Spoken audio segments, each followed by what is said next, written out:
Jorge Tadeo Lozano y Editorial Desde Abajo. Les da la bienvenida a la presentación de este libro, La fotografía, un documento social. Reflexionar en torno a la imagen es, en un mundo tan visual y tan interconectado, una tarea relevante tanto desde la academia como desde las diferentes disciplinas que han contado y cuentan con la imagen como parte de sus narrativas. En la actualidad, las narrativas visuales recorren el planeta de un extremo a otro para mostrar lo que quienes detentan el poder de la creación de la imagen y su difusión quieren que el mundo conozca. Estas son unas palabras de presentación que están en este muy buen libro, que cuenta con unos autores de lujo además, y que ha sido un esfuerzo muy grande que ha venido desde las dos editoriales universitarias y la editorial Desde Abajo. Contamos con en el panel con sus editores, sus coordinadores, y pues bueno, es un honor tenerlos a ustedes aquí. Muchísimas gracias por esta invitación, muchísimas gracias a ustedes por venir y bueno, pues adelante. Buenas tardes, ¿cómo están? Gracias por estar aquí, gracias Marco por la presentación. Bueno, mucha gente, qué bueno. Quería agradecer en primer lugar a las dos universidades, a las dos editoriales de ambas universidades, la de la Universidad de Bogotá, Jorge Tadeo Lozano, y la Universidad Santo Tomás, por el respaldo y por la paciencia que han tenido, porque esto ha sido muy largo. Nos hemos demorado más de lo que pensábamos, pero creo que el resultado final ha merecido la pena. Si lo pueden leer, si lo compran mejor, pero por lo menos que lo lean. Si lo leen ya se darán cuenta que yo creo que el resultado ha merecido la pena. También quiero dar las gracias a las personas que aparecen citadas en los agradecimientos de este libro y que algunas de ellas nos acompañan. Empiezo por la que está ausente porque ahora mismo es rector de la Santo Tomás en la sede de Tunja, que es Fray Ferdinando Ramírez. También a Alberto Saldarriaga, decano de la Facultad de Artes y Diseño de la Universidad de Bogotá, Jorge Tadeo Lozano. A Pastora Correa por todo lo que hizo. Y a Carlos Francisco Pavón, que también nos acompaña y es el actual director del programa EDFRA, Escuela de Diseño, Fotografía y Realización Audiovisual. Principalmente tengo que agradecer a las personas que aceptaron participar en este libro. Voy a mencionarlas porque creo que se lo merecen. Empiezo por Jesús Abad Colorado, que me acaba de llamar, aunque esto igual puede parecer, no, esto es para dar, sí, para dar empaque al evento, pero no, me acaba de llamar. Pueden mirar esto, se lo presto para que vean que acabamos de hablar. Y pensaba llegar en plan sorpresa, pero ya saben que Bogotá, cuando llueve, y sobre todo si es Avianca, no despegan aunque haya 1 centímetro de agua, y entonces se ha quedado en Cartagena, donde venía de otro evento, y que tiene un capítulo en este libro que se llama Hablar de la fotografía es hablar de historia y hablar de memoria. También a la profesora de la Universidad de Texas en Austin, Donna de Cesare, cuyo capítulo se titula De documento a documental, hacia la posibilidad de un álbum de familia público. Al fotógrafo y periodista, también editor de la revista Semana, León Darío Peláez, y que ha ofrecido su foto para la portada. Luego nos cuenta Andrés el chiste de la foto de la portada. También al comunicador social y periodista y director de la exposición o del concurso de fotografía Los Trabajos y los Días que celebra la Escuela Nacional Sindical de Medellín, que es Jairo Ruiz, que también tiene un capítulo en este libro que se llama La fotografía como herramienta de documentación social aplicada en América Latina. Al escritor, poeta, cineasta, especialista en comunicación y cambio social, el profesor boliviano Alfonso Gumucio Dagron, que es el que le ha puesto la parte poética al libro, que si me permiten y nos da tiempo, luego me gustaría leerles algunos párrafos de ese texto, porque es una especie de oda a la fotografía. También al profesor Juan Sebastián López, de la Universidad Santo Tomás, que tiene un capítulo titulado Los autorretratos digitales desde la teoría del performance. Y por supuesto a las tres personas que me acompañan. Iván, ¿dónde está Iván? Iván González, fotógrafo e investigador biogeográfico, que tiene un capítulo interesante sobre la fotografía documental en espacios naturales. Y como estaba diciendo, a las tres personas que me acompañan, allí al extremo izquierdo, jugando por la banda izquierda, está la profesora Sandra Suárez, también de la Escuela de Diseño y Realización Audiovisual, Fotografía y Realización Audiovisual de la Tadeo, que tiene un artículo interesante, creo que escrito desde el corazón, como dice el propio título, los álbumes fotográficos, urnas de la memoria y ramilletes del corazón. También tenemos al profesor de la Pontificia Universidad Javeriana, artista visual, y actualmente, ya no sé si, y de la Tadeo, sigues siendo profesor de la Tadeo, y actualmente, bueno, no sé cómo lo hace. Ahora es coordinador del área de artes visuales del Ministerio de Cultura, Andrés Gaitán, que tiene un capítulo dedicado al artista colombiano Rodrigo Facundo, llamado Rodrigo Facundo, Encuentros y Desencuentros con lo Real, y por supuesto a la profesora Beatriz Múnera, también profesora de la EDFRA de la Tadeo, investigadora principal del proyecto de investigación de donde sale este libro, un proyecto que tiene por título El cuerpo individual y el cuerpo social en la fotografía colombiana de Luis Benito Ramos y Jorge Obando 1930-1950, que ya va por su cuarta fase, y que tiene aquí un capítulo que se llama La fotografía social de Luis Benito Ramos y de Jorge Obando, por supuesto. Y bueno, gracias a todas y a todos ustedes. No me quiero entretener mucho. Este libro, como acabo de mencionar, es resultado de esa investigación. También es importante, creo, porque muestra que pese a las dificultades sí puede haber colaboración entre editoriales académicas y editoriales privadas de las características de Desde Abajo, que es una editorial, no voy a decir alternativa porque no me gusta la palabra, pero una editorial distinta, nada que ver con Planeta, Mondador y todas estas, o sea, es otra cosa, y ya el propio precio del libro, pese a lo bien cuidado y editado que está, habla de la calidad que tiene esta editorial. Lo siguiente es que, para hablar un poquito del libro y no solamente de los que estamos dentro, que va a sonar un poquito ególatra, pues es un recorrido sobre la fotografía desde diferentes miradas, donde hemos querido aunar personas que creen de una manera convencida que la fotografía es narración por sí misma, que no necesita un pie de foto, que en la fotografía ya hay historias, que lo único que tenemos que hacer es tomarnos el tiempo suficiente para mirarla, reflexionar sobre la foto, preguntarle a la foto a ver qué nos dice y a partir de ahí analizarla y contar esa historia. Como les decía, y antes de darle la palabra por si luego no nos da tiempo, les voy a leer una parte de lo que dice la contraportada, que está sacada de la presentación que la profesora Beatriz y yo escribimos para el libro. Dice: reflexionar en torno a las imágenes en un mundo tan visual e interconectado, una tarea relevante tanto desde la academia como desde las diferentes disciplinas que han contado y cuentan con la imagen como parte de sus narrativas.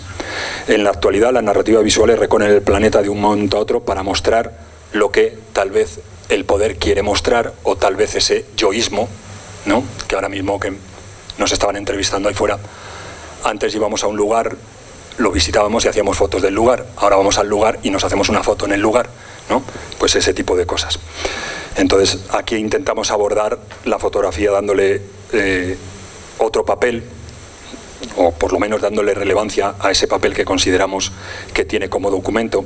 Y acabo ya, para darle la palabra a mis contertulios, con esta frase que está en la segunda solapa del libro, que es del profesor Alfonso Gumucio, que el título de su artículo, no sé si lo has dicho, La fotografía me robó el alma, y dice así: la narrativa de la fotografía documental es la de la memoria. No es lo mismo describir que narrar. La descripción es parte de los registros de información, mientras que la narrativa es imprescindible en un proceso de comunicación. La descripción es al reportaje lo que la narrativa es a la creación simbólica. La fotografía documental es creación simbólica, de ahí su capacidad de permanencia en el tiempo.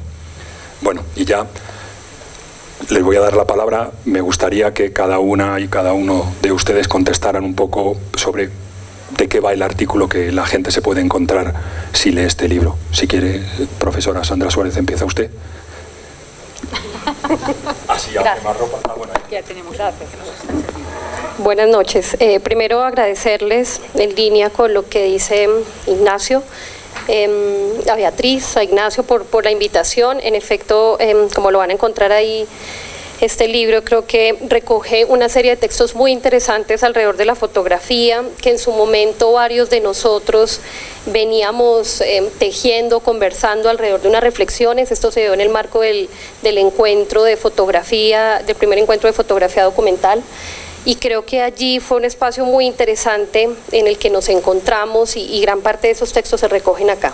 Como lo decías, Ignacio, nos une un gran interés no solo por la foto, sino por lo que pensamos en la foto en este libro, y es que la fotografía es un elemento testimonial. Claro, no desde todas sus prácticas, pero lo que pasa acá o lo que nos une aquí en esto no es solamente mucho, en mi caso particular, como lo decías, mucho romanticismo y nostalgia, digamos, por una especie, en mi caso particular por el álbum fotográfico.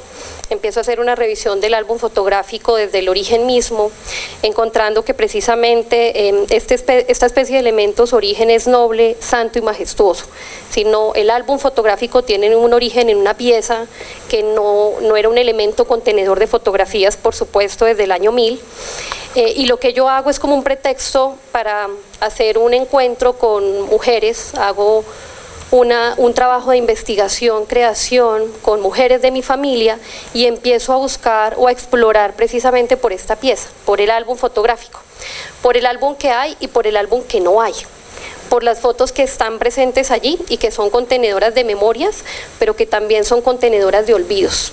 Y es ahí el inicio o el gran pretexto que me hace preguntarme por el origen de este elemento, encontrándome algunas definiciones interesantes, como la que tiene el capítulo este capítulo del libro, que es que el álbum de fotografías y el álbum fotográfico es una urna de la memoria y un ramillete del corazón. En efecto, dos elementos asociados a memoria, a contención, y no necesariamente a verdad, es decir, no necesariamente a lo testimonial.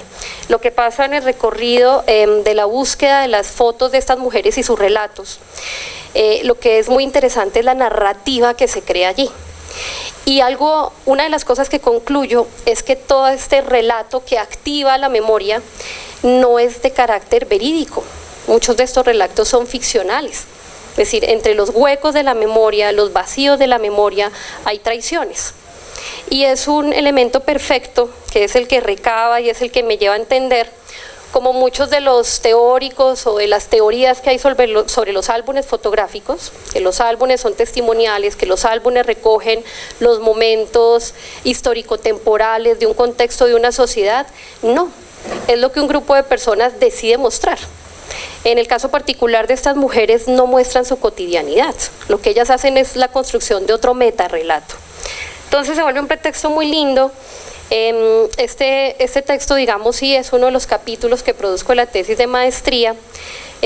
Cuando recibo la invitación, obviamente hay muchas cosas que uno siente que tiene que revisar y que sacar, y me encontré con una sorpresa muy grata, y es que hay otros de los textos que también hablan de álbum, y seguramente no comparten mi misma visión de ese álbum desde la nostalgia y desde todo lo que implicaron esos relatos, pero compartimos un interés yo creo que por esas imágenes que son narrativas o que tienen un carácter narrativo, y como bien lo decía Ignacio, con las palabras del maestro Alfonso Gumucio me encontré muy identificada. Es decir, la narrativa de la fotografía documental es la narrativa de la memoria. Entonces, no quiero extenderme mucho para tener otros minutos y quizá generar algunas conversaciones sobre algunas preguntas que tengan, pero sí importante mencionar que, por ejemplo, no centrarme en lo que pasó en este texto, sino preguntarse por esos álbumes que no tenemos.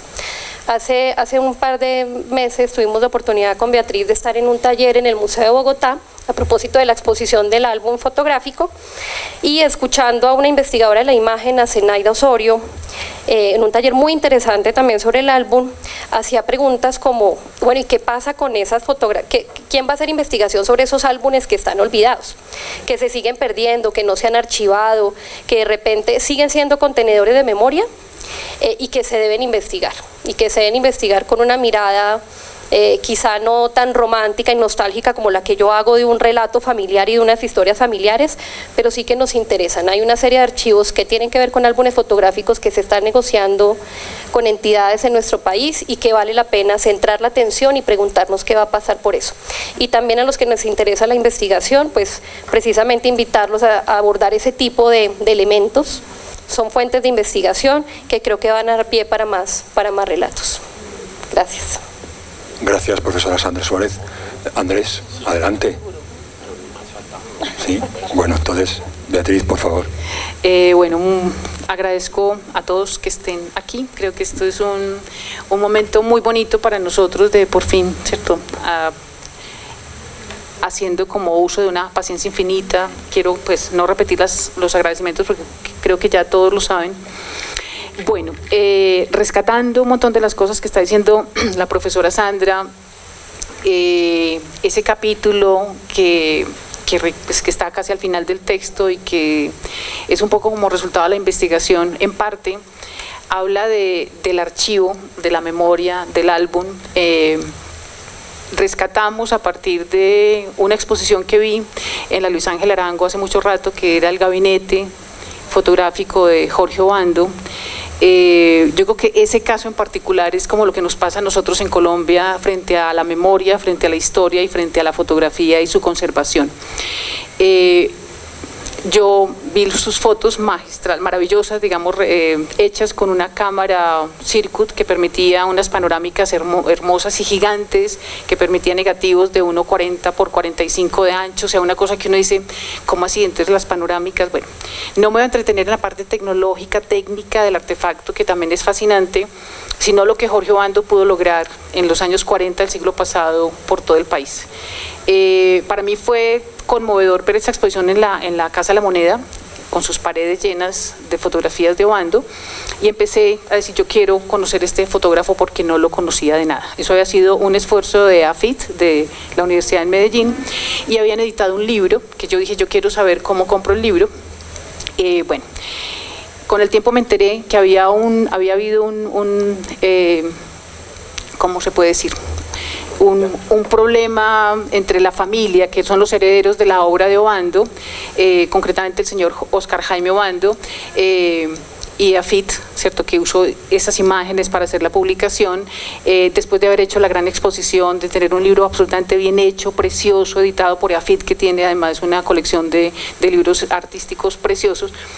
Pues todo eso fue retirado de la vida pública, es decir, esas fotos desaparecieron y los libros nunca se pudieron conseguir.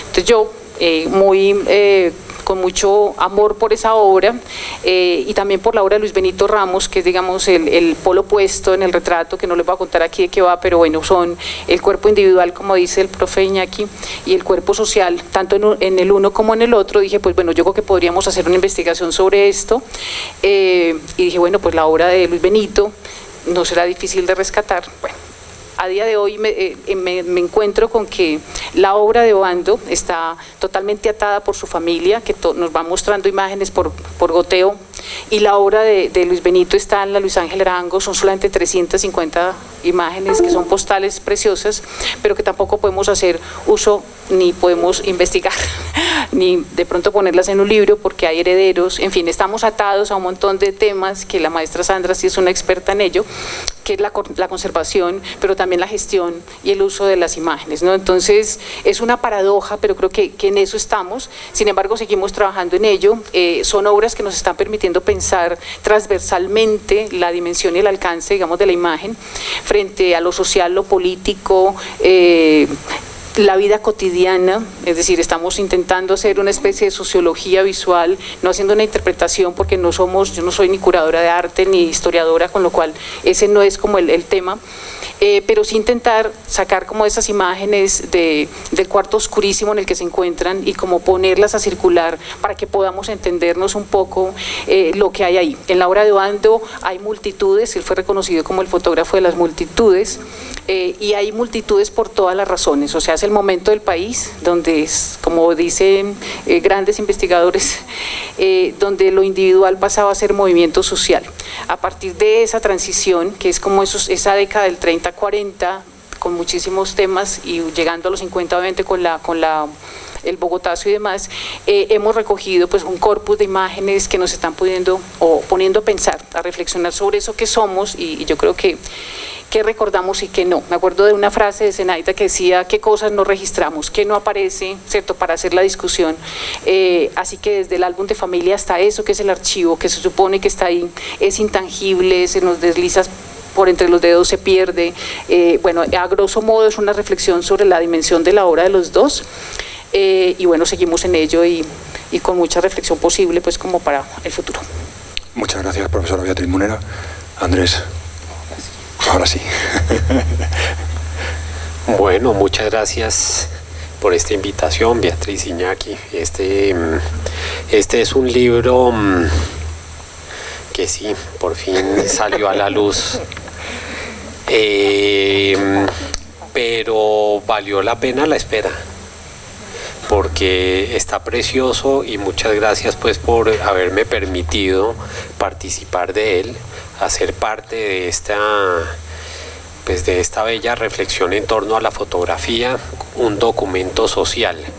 Yo me remito fundamentalmente a algunos hechos específicos que giran en torno a la obra de Rodrigo Facundo, es decir, me voy por el lado del arte, pero sin desligarlo de unos, digamos, como de unas vivencias que tienen que ver con historias personales, por supuesto, y con la historia, digamos, cómo se teje, cómo se construye la historia a partir de la fotografía. Entonces, no voy a hablar de Rodrigo Facundo. ¿Por qué? Para dejarles como la inquietud, como el gancho. El gancho, pues porque si cuento todo, pues ya, entonces ¿quién lo va a leer? Pues nadie. Entonces les voy a dejar el gancho de la siguiente manera, con algunos pasajes. El primero que me acaba de surgir, no lo tenía presente ni pendiente para mencionar, pero surgió a partir de la presentación de la selfie, de esa fotografía que hoy en día estamos tomando en todos los eventos, en todos los lugares, y que ya me pongo yo, digamos, como en primer plano de la fotografía, como digamos, de alguna manera relacionándolo como un documento de una vivencia específica en el cual yo puedo decir, aquí yo estuve y esta es como el testimonio de que es cierto. Pues bien, hace unos años tuve la oportunidad de hacer una residencia artística que era más como de investigación, y el objeto de investigación fue en París, y el objeto de investigación fue la Mona Lisa. Y es como, bueno, ¿qué es lo que gira? No sobre la Mona Lisa, sino lo que gira alrededor de la Mona Lisa. Y bien, después de entrar una vez, 2 veces, 3 veces, muchas veces, porque fue el mes entero prácticamente yendo todos los días a visitar la Mona Lisa y visitar lo que sucedía alrededor, en el cual pues uno empieza a darse cuenta que la Mona Lisa está en sombrillas, camisetas, vestidos de baño, postales, libros, en todas partes. Pendones, uno entra al Museo del Louvre y hay pendones por todos lados, y de hecho cuando uno empieza a llegar a un cuadro específico, pongámosle, qué sé yo, algún cuadro enorme de Jericó o de Tiziano, o incluso algunos cuadros de Leonardo da Vinci, que están por fuera de esta sala de la Mona Lisa, o cuando uno llega al gran espacio de escaleras donde está la subida hacia la Victoria de Samotracia. En todos estos espacios, curiosamente, hay al lado un cartel que dice: la Mona Lisa está por allá. Entonces, no se pierda, es decir, usted viene es a lo que viene. De acuerdo, entonces, ¿qué es lo que pasa? Que uno llega al sitio donde está la Mona Lisa, que es un espacio pues un poco más grande que este, y está en una pared falsa en la mitad hacia atrás, un poquito como a 3/4 de la sala, y está ahí el cuadrito con unos protectores, digamos como una especie de cinta de estas que ponen en los bancos, y además de eso una medialuna en madera en el cual no permite pues como un acceso mayor a 3 metros, pongámosle 4 metros. Igual está detrás de un cristal bastante grueso, pero está muy bien iluminada, es decir, uno la puede ver. lejos, pero la puede ver, ahí está. Bien, ¿qué es lo que sucede con todo esto? Que realmente la persona que ha ido a París y ha visto la Mona Lisa, que son prácticamente todas las personas que han ido a París, y dicen, aquí está el testimonio, aquí está el testimonio, y muestra el celular, de que yo sí estuve ahí y de que yo vi la Mona Lisa. Pero realmente la Mona Lisa no la vio. O sea, nunca vio la Mona Lisa. ¿Por qué? Porque lo primero que hizo, después de darse puño, patada, codazo, con todos los japoneses, alemanes, gringos, mexicanos y de todos los países, lo primero que hizo cuando llegó al borde y estar enfrente de eso fue voltearse. Entonces yo llego frente a la Mona Lisa y lo primero que hago es voltearme, coger la cámara y tomar la foto, y apenas tomé la foto, el señor guarda que está ahí al lado dice, listo, chao, emigre. Entonces nadie la ha visto. Allí en ese sitio, la ha visto en camisetas, en pendones, en medias, en vestidos de baño, en todo eso sí la ha visto, pero no la vio en ese sitio, nunca la vio. ¿Eso a qué me remite? Como una falsedad que uno va construyendo en torno a la imagen y a lo que va sucediendo con uno cuando uno visita los lugares, o cuando uno está diciendo que realmente yo estuve ahí. A veces ni siquiera realmente estuvo ahí. ¿Qué es estar ahí?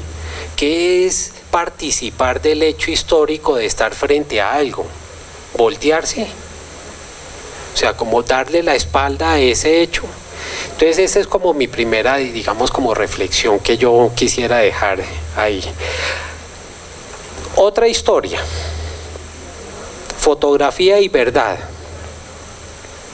Muy a principios del siglo pasado le hicieron un atentado al presidente de entonces, Rafael Reyes.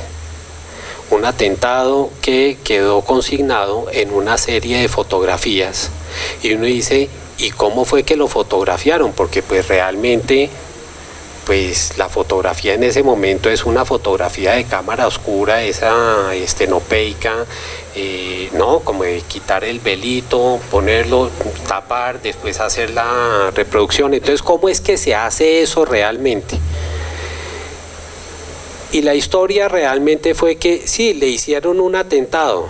Y como él está en un plan, digamos, como de tratar de hacer una unión nacional, resulta que le sirve mucho el hecho del atentado para difundir pues como ese momento histórico, y lo que hace es contratar a un fotógrafo para que haga la simulación del atentado a nivel fotográfico. Pero pues claro, sale el carruaje del presidente en caballo, ahí toma una foto. Después más adelante se ve por ahí un par de jinetes apostados en una esquina, toma otra foto. Después los jinetes siguen el carruaje, toma otra foto, y después hay como una especie de barullo, toma otra foto, y finalmente las últimas dos fotos sí son de verdad. Es decir, las últimas dos fotos corresponden al fusilamiento de estos perpetradores del atentado. Pues bien, no podemos decir que lo fotográfico no corresponde a la realidad, porque a él sí le hicieron un atentado, y sí eran dos malhechores que iban en caballo, y él efectivamente sí pasó por donde dijo que estaba pasando el carruaje. Todo lo que sucedió realmente sí fue, pero la trampa está en la fotografía que se está mostrando como verdad, y la fotografía siempre nos ha dado como ese cosquilleo de que es la verdad. Entonces, como es esa parte de verdad, entonces uno al fin, ¿qué parte de ese, digamos, como de esa serie de fotografías creería uno que puede ajustarse a un hecho real? Todas, claro, porque eso sí sucedió, pero ¿cuáles fueron justo en ese instante? Solamente las últimas dos. Hay un montaje, y desde ahí la fotografía ha empezado también a participar en el montaje. el montaje de una verdad. Algo, por ejemplo, digamos en ese sentido, sucede por supuesto, yo acá hago la mención, en unas elecciones presidenciales en Colombia, en el año 2006. Resulta que antes de las elecciones, uno de los candidatos era el presidente Álvaro Uribe, y había mucho temor por qué iba a suceder si él no ganaba su segundo periodo, en términos de la violencia que había vivido el país, si se va a volver a recrudecer, qué es lo que va a suceder, si nos va a dejar, digamos, como nuestra persona que nos ha liberado de una cantidad de cosas alrededor, de temores. Y resulta que antes de esas elecciones sucede un par de atentados con carros bombas acá en Bogotá, y todos inmediatamente pensamos, aquí van unos mensajes fuertes de que donde él no nos siga acompañando, este problema nos va a volver otra vez a la ciudad de Bogotá. Y efectivamente muchas personas votaron pues por la continuidad. Meses después nos damos cuenta que todo había sido un montaje, que eran unos falsos atentados, al igual que pudo haber sucedido en un momento dado con unos falsos positivos, que todos los días aparecían unas imágenes en el periódico diciendo cuántas bajas se habían dado en alguna vereda en Santander o en algún sitio cerca al Magdalena Medio. Y empezamos a darnos cuenta que también hubo, pues, no 50 ni 100, sino ya vamos como en 2000 y tantos falsos positivos. Y había una realidad que se nos estaba mostrando a nivel documental, fotográfico, de cómo íbamos, pongámoslo entre comillas, avanzando hacia digamos como hacia la limpieza que estaba requiriendo el país en un momento dado. Y pues claro, todo eso pues nos empieza a dar una idea de algo que Susan Sontag bien señaló en su libro sobre la fotografía, en que habla pues sobre el pie de página, el pie de foto, y lo dice claramente en términos de cómo, sobre todo en momentos de guerra, en momentos de recrudecimiento, digamos como de problemas sociales, de cantidad de problemas políticos que se están presentando no solamente en Colombia, pues por supuesto ni siquiera habla de Colombia, sino sobre todo de la guerra de Vietnam y de la Segunda Guerra Mundial. Pues cuando se presentan, digamos, como esos recrudecimientos de hechos violentos, la fotografía es perfecta porque nos señala una verdad y hay un pie de foto que nos está corroborando esa verdad. De tal suerte que hay una niña desnuda que sale corriendo hacia el fotógrafo, con una casa incendiada detrás, y esta niña es vietnamita, y es una foto súper conocida, y el pie de foto que salió al principio fue que había estallado una estufa de gasolina, y que bueno, pues que la niña por supuesto salió. Después fue que se empezó a mostrar todo el video, porque se hizo además, hubo una imagen en movimiento, y la imagen en movimiento muestra cómo unos aviones norteamericanos estaban bombardeando esta aldea, quemando entre otras a esta niña. Por supuesto, pues estamos ahí hablando de cómo ese piedefoto está tratando de resolver un problema, ocultar un problema para mostrar otro tipo de historia, y cómo ese otro tipo de historia nos está creando a nosotros como una falsedad en la cual nos estamos convenciendo a tal punto que incluso votamos en elecciones por X o Y, por algo que realmente nunca sucedió o sucedió al revés. Porque muchas de las cosas, por ejemplo, en Vietnam sucedieron en términos de una falsedad que se nos estaba contando, y siguieron con esa guerra durante yo no sé cuántos años.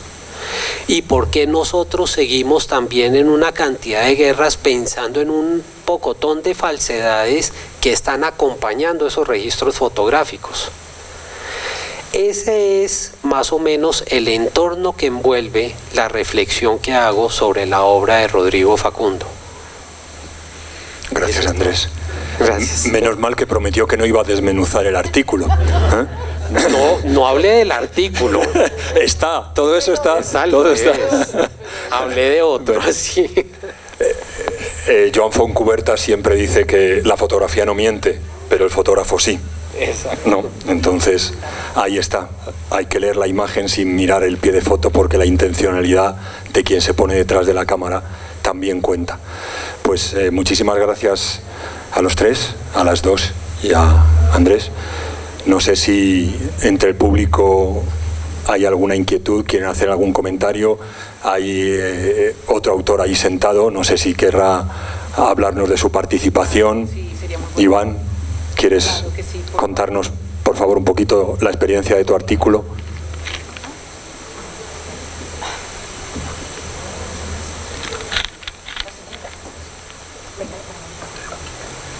Gracias. Buenas tardes. Muchas gracias. ¿Cómo estás? Gracias, Iñaki. Gracias, profesora. Buenas noches, tardes a todos. Muchas gracias por la asistencia. Primero, Acércatelo más, Iván, para que... aló, ahí mejor. Bueno, primero, muchas gracias por la participación, por la invitación a participar con ustedes en este libro. Pues es un honor para mí poder publicar con mis profesores. Realmente yo sigo siendo estudiante y casi siempre he sido estudiante en toda mi vida, y aquí están mis profesores y la verdad eso me hace sentir muy orgulloso. Es una intervención muy sencilla realmente desde el punto de vista de el fotógrafo como agente en los lugares de investigación de, por ejemplo, la biología o la antropología o la misma geología. Yo lo veo como una especie de Nat Geo, pero desde el punto de vista científico colombiano.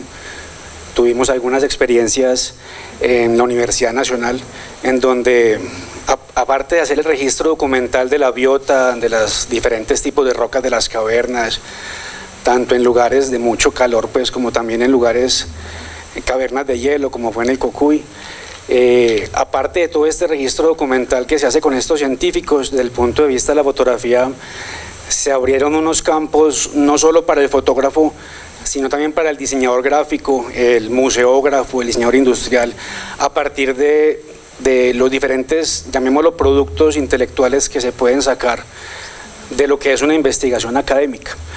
Esto dio pie para exposiciones museográficas, dio pie para libros similares a este, con personas tan eminentes como en este. Y aparte de eso, por ejemplo, en el caso de la fotografía, en las expediciones médicas, especialmente en las de desparasitación, se hizo unas labores que normalmente las hacen las secretarías de salud, pero suelen ser dejadas en manos de las facultades de medicina. Y, por ejemplo, en el caso de la Universidad Nacional, hubo una situación en donde la fotografía, después de los años de estar acompañando estas expediciones y a estos médicos, la fotografía terminó financiando las desparasitaciones a partir de llevar a otros fotógrafos a estos entornos. No se trata de sacar provecho, como lo dice mi profesor Andrés, a los niños con mocos, con todo el respeto, sino de cómo el fotógrafo es capaz de incluso dirigir una desparasitación. Las desparasitaciones dependen de momentos y eso mismo son las fotografías, como una especie de puesta en escena. un momento en el cual el carro y los médicos deben estar a cierta hora en cierto colegio y los niños deben estar listos porque los padres deben ser avisados, y todo esto implica en últimas, desde mi punto de vista, una puesta de escena de todos estos cuerpos humanos para estas labores. Entonces ese es el aporte que pues realmente con unas pocas experiencias me parece que la fotografía en Colombia tiene ese tipo de potenciales.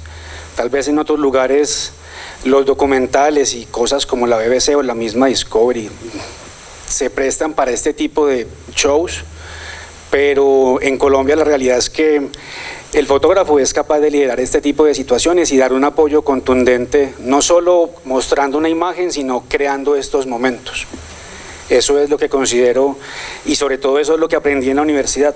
Realmente en la Tadeo lo que aprendí es, más allá de hacer buenas fotos, aprendí a hacer buenos momentos. Aprendí a que si hay un animal en mal estado se rescata, no se le hace foto y se publica, se saca de su estado. Eso fue lo que aprendí de mi profesora especialmente. Muchas gracias por invitarme a la mesa. Muchas gracias, Iván. Puedes quedarte ahí si quieres. Y...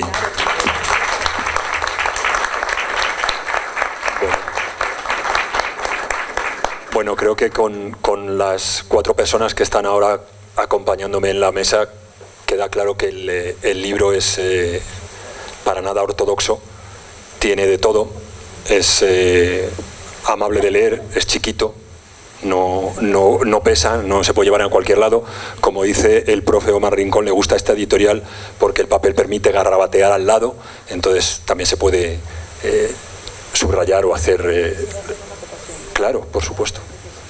Creo que es un libro, gracias Iván, porque muy interesante, y creo que es importante decir que Iván es egresado de nuestra tecnología en producción de imagen fotográfica de la Tadeo.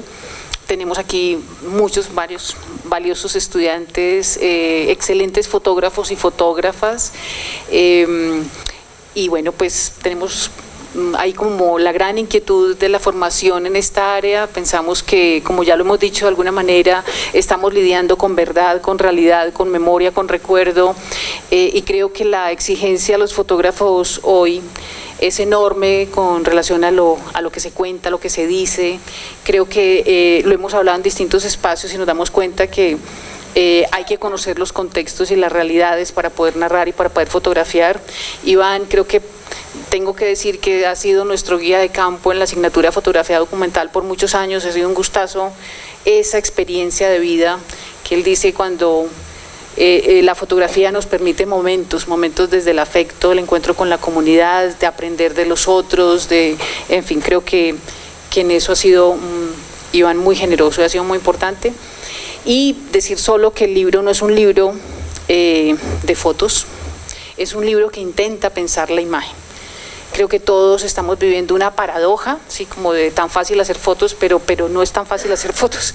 Pero aparte, creo que la palabra que acompaña las imágenes, que ahí podríamos tener una discusión larga sobre ese pie de foto, verdadero o no, resignificado, creo que también somos productores de lenguaje, de palabras y de sentidos. Entonces lo fotográfico, lo documental en este caso, y con ese pequeño ejercicio que ha sido el libro, pues damos cuenta que necesitamos escribir, que necesitamos pensar la imagen, que necesitamos pensar esto que nos pasa, que no es fácil, que es registrar la realidad, que es dar cuenta de eso, y claro, se cruza la verdad, la ficción, etcétera, pero es un libro que intenta reflexionar, ¿sí? Desde lo heterodoxo y lo diverso, pero creo que con mucho afecto y ha sido un gustazo. Seguramente nos embarcaremos en nuevos proyectos, ¿cierto? Por supuesto, y bueno, pues yo creo que muchas gracias también. Y no sé si hay preguntas en el público, por supuesto. No sé si el libro realmente, claro, si no tuviera texto, sería un libro de fotografía que o nos paramos a reflexionar a partir de la imagen o no entendemos qué es lo que los autores, porque casi todas las fotos que están, hay 2 fotos por capítulo y casi todas, salvo en casos de suma necesidad, como el caso de la profesora Beatriz Munera, que como ella misma ha contado, las fotografías de esos 2 autores son difíciles de conseguir, son fotografías propias de quienes hemos escrito los capítulos. Entonces, Claro que hay mucho que narrar ahí, claro que hay mucha historia. En la anécdota que cuenta Andrés sobre la Mona Lisa, que precisamente con el profe Omar Rincón, ya se fue, hace poco debatíamos, porque en esa sala que dice Andrés, lo importante o lo relevante o lo que llama la atención no es solamente que la gente se da la vuelta para tomarse la foto con el autorretrato con la Mona Lisa, es que enfrente de la Mona Lisa hay un maravilloso cuadro que ocupa toda la pared, es decir, es como 20 veces la Mona Lisa y no hay nadie mirándolo. Las bodas de Canaán, que cualquier esquinita del cuadro, cualquier pedacito del cuadro es una historia. El gato que está intentando tumbar la vasija, la persona que está sirviendo las mesas, la persona que se está comiendo las uvas. Todo el cuadro es una historia, o sea, son múltiples historias. Sin embargo, todo el mundo va a lo que dice Andrés, a poder decir, he estado con la Mona Lisa, aunque no salga. Y ahí además, detrás de esta pared falsa de la Mona Lisa, hay un cuadro espectacular de Giorgione, que es el concierto campestre, y es bellísimo, bellísimo. De pronto es incluso, si me lo permiten, muchísimo más hermoso que el cuadro de la Mona Lisa. De hecho, incluso hay unos cuadros preciosos de Leonardo da Vinci que están en el corredor, pero decidieron, y esa es una decisión, porque eso sí es importante saberlo, es una decisión del museo de nombrar cuál va a ser el cuadro emblemático del museo. En el 92 la Mona Lisa no estaba donde está ahorita, estaba en otro corredor. Y de un momento a otro, a partir de entonces, 94 más o menos, la trasladan a este sitio y le generan toda una cantidad de iconografías y de mercadeo para que se convierta en ese ícono. De tal suerte que hoy en día sería grosero decir que a mí no me gusta la Mona Lisa, porque pues cómo va a decir uno semejante barbaridad, pero realmente dentro de todos los cuadros fue una selección para que todos de alguna manera acá, sin que sepamos muy bien detalles sobre la Mona Lisa, todos sabemos de qué estamos hablando, todos sabemos dónde está ubicada, todos sabemos que está en París, que está en el Museo del Louvre, que la pintó Leonardo da Vinci. Sabemos una cantidad de cosas de la Mona Lisa, y de hecho incluso algunos y casi todos ya hemos visto ese cuadro, hemos visto esa imagen.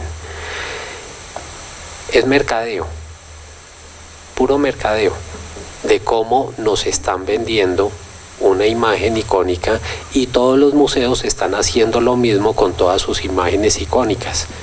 Deciden cuál es y se la empiezan a vender a todo el mundo. De tal suerte que detrás del cuadro de la Mona Lisa está el concierto campestre de Giorgione, que es exquisito. Enfrente las bodas de Caná, al lado otros cuadros de Tiziano, de Bronzino, bueno, cantidades, preciosos todos. Sí, bueno. Entre el público, ¿alguien quiere intervenir, comentar algo, quiere preguntar? Está el micrófono a su disposición. Todas y todos a la vez, ¿no? Que nos abruman. ¿Nadie?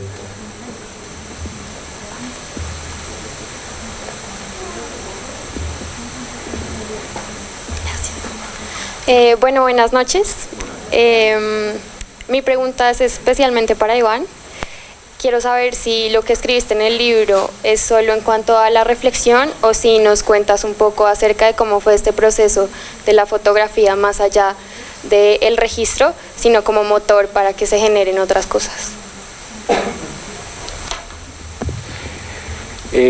Sí, fue la excusa para insertarse en una situación de salud pública. Más puntualmente creo que la puedo resumir de esa manera. A medida que uno va a una comunidad cada 3, 4 meses por diferentes razones, no solamente acompañando a los médicos, sino de pronto viendo la parte natural, algo de ecoturismo se podría decir, con el tiempo se empiezan a involucrar con las personas, con las familias que están allí. Realmente al ver que la principal necesidad de una comunidad, en este caso de la que está escrita en el libro, la Virgen de Quipile, al ver que la necesidad de estas personas, pues más allá de hacerles o que ellos aprendan a hacer fotografías o a entenderlas, era pues una situación de desparasitación que venía con los años, y que, por ejemplo, cuando universidades como la Nacional entran en paro, estas labores no se pueden dar debido al paro. Entonces, en el caso específico de la geohelmintiasis, realmente desparasitar 350, 60 niños es una situación de 400, 500 mil pesos de albendazol, no es mucho. Realmente llevar un jeep que soporte ese tipo de terrenos, porque es un lugar bastante montañoso, bastante, si bien cerca a Bogotá, en cuanto a carro es lejos, pues estamos hablando de una situación de 700 mil, 800 mil pesos. Normalmente este tipo de situaciones se deberían dar desde la Secretaría de Salud, pero pues el asunto es que la desparasitación tiene un momento particular en el que se debe dar la dosis. Ahí es donde me parece que la fotografía entra muy bien, porque es un momento muy puntual en el que o el niño debe dar una muestra, o se le da un medicamento, o se le da una clase, o se involucra a él en esas situaciones. Entonces me pareció que el motor era ese, más allá de hacer la foto, pues ellos requerían, lo más importante para esas personas en ese momento, lo más valioso era que la desparasitación se diese en las fechas que venía siendo.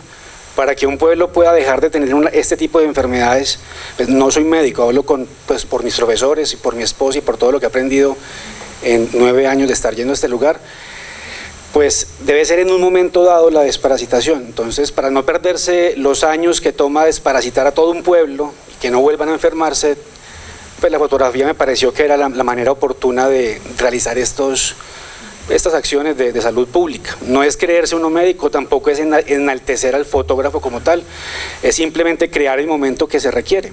Ya luego vienen otros momentos más agradables, como las fotos de fin de año, las fotos de los grados de los niños, que ya es un momento donde pues el niño ya está sano, digámoslo, o al menos está atendido médicamente, y ya viene un momento sí especial para la foto familiar cuando él recibe su diploma de jardina primero, por ejemplo. ¿Respondí tu pregunta? Sí. Gracias, Iván. Creo que la profesora Sandra quería comentarnos algo. Algo muy breve.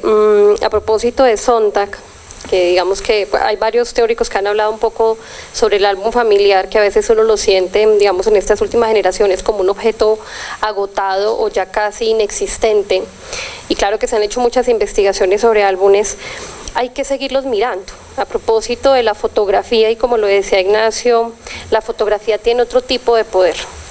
Y como yo lo decía, hay una invitación a abordarlo a partir del relato, por lo que contiene, porque el álbum fotográfico finalmente es el resultado de una operación cultural. Y vale la pena preguntarse un poco qué es eso de operaciones culturales en este momento. Es decir, no es solamente el álbum, digamos que, claro, yo me marqué en un momento contextual, como lo decía, por este objeto contenedor, por esta urna, pero hay muchos tipos de urnas, y muchos tipos de urnas que como operaciones culturales muestran una forma de mirar de otro modo. Lo que precisamente Andrés nos compartía da cuenta de unas formas de mirar y que marcan y que están mediadas por el poder, que es importante. Lo que pasa en este capítulo, que como lo decía tampoco lo senté muy bien, hago un rescate de una parte geográfica del país, unas memorias de mujeres cuyo espacio geográfico es Marquetalia, pero no la Marquetalia que históricamente conocemos, sino esa otra Marquetalia, la que tiene el nombre por esa Marquetalia y que lleva a cuesta pues una larga historia por ser ahí. Entonces son memorias que se recogen de esas mujeres marquetonas, no marquetalianas, que da origen a toda una serie de cosas. Es decir, ese trabajo fue bien interesante por las fotos que estaban y que no estaban. El título que está acá, que es el álbum fotográfico, pertenece al trabajo que se titula De Memorias, Mujeres y Retratos, reconstrucción de un repertorio fotográfico de un sistema familiar. Entonces, así como yo me atreví a proponer esa otra, pues con mucha, claro, nostalgia, y estaba enmarcada en la maestría en estudios artísticos de la Facultad de Artes ASAP, allí fue donde realicé este trabajo, y con el apoyo de ellos, fue un buen pretexto para entender que la cosa era más compleja, es decir, que las fotos existentes y las inexistentes decían cosas, y a su vez se tejen como operaciones culturales, están mediadas por poder, que creo que mucho de lo que estaban contando acá, Es decir, no hay que ser inocentes ante la fotografía, lo dice Sontag, Goyeneche con Fotografía y Sociedad y otros tantos, pero sí hay una invitación, entonces no es tanto a mirar esos urnas y esos contenedores.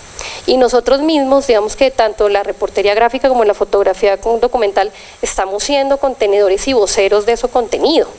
Entonces es bien interesante, mira, esa acepción que en el 1886 se hablaba como urna de la memoria, claro, en un momento en nuestro país en donde hace rato estamos cargados del término de memoria y que sigue siendo vigente, porque es que no hay que olvidar, que se decía en el 86 también con ramilletes del corazón, tenía que ver con eso. La fotografía está cargada de poder, pero también tiene algo atravesado por el corazón. Muchas gracias.